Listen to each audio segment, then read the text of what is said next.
સો ગાંધીનગર જિલ્લાના દહેગામ તાલુકાના ઉદણ ગામથી લક્ષ્મી નારાયણ મહિલા મંડળ આખું આવ્યું છે મહીપતસિંહ ફાઉન્ડેશનની મુલાકાતે અને સહયોગ આપવા માટે.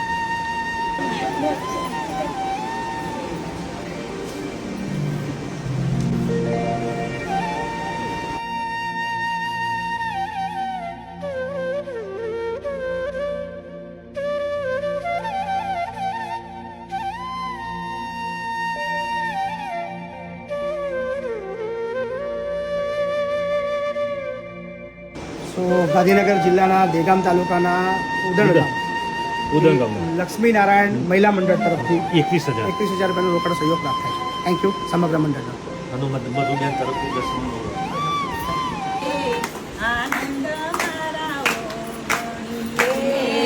10,000.